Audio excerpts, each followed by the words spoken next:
Ladies and gentlemen, the very word secrecy is repugnant in a free and open society, and we are, as a people, inherently and historically opposed to secret societies, to secret oaths, and to secret proceedings.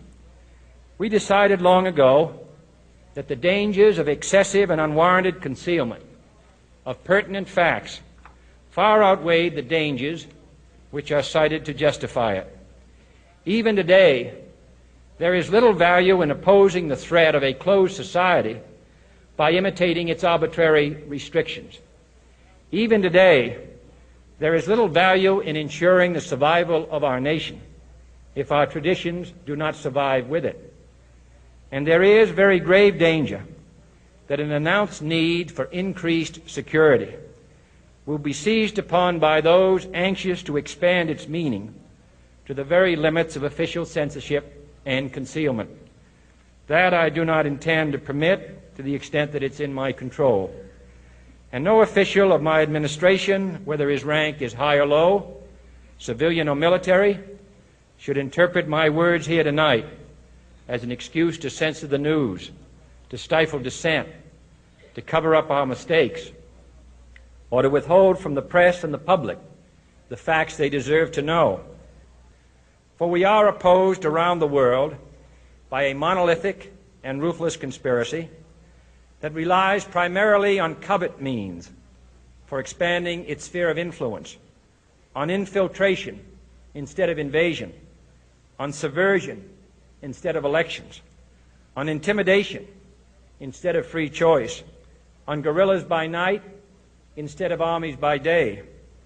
It is a system which has conscripted vast human and material resources into the building of a tightly knit, highly efficient machine that combines military, diplomatic, intelligence, economic, scientific, and political operations. Its preparations are concealed, not published. Its mistakes are buried, not headlined. Its dissenters are silenced, not praised. No expenditure is questioned, no rumor is printed, no secret is revealed. No president should fear public scrutiny of his program, for from that scrutiny comes understanding, and from that understanding comes support or opposition, and both are necessary. I am not asking your newspapers to support an administration, but I am asking your help in the tremendous task of informing and alerting the American people. For I have complete confidence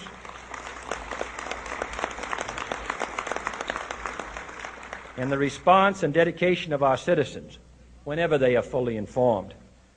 I not only could not stifle controversy among your readers, I welcome it. This administration intends to be candid about its errors.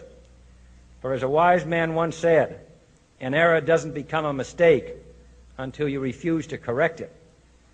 We intend to accept full responsibility for our errors, and we expect you to point them out when we miss them. Without debate, without criticism, no administration and no country can succeed, and no republic can survive. That is why the Athenian lawmaker Solon decreed it a crime for any citizen to shrink from controversy.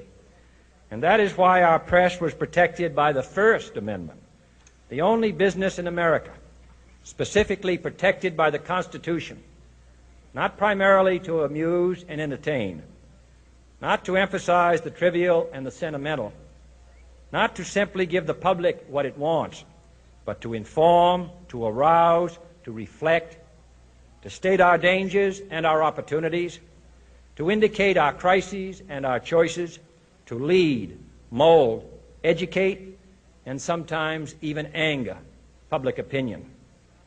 This means greater coverage and analysis of international news, for it is no longer far away and foreign, but close at hand and local.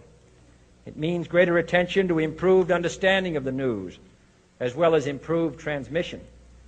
And it means, finally, that government at all levels must meet its obligation to provide you with the fullest possible information outside the narrowest limits of national security. And so it is to the printing press, to the recorder of man's deeds, the keeper of his conscience, the courier of his news, that we look for strength and assistance, confident that with your help, man will be what he was born to be, free and independent.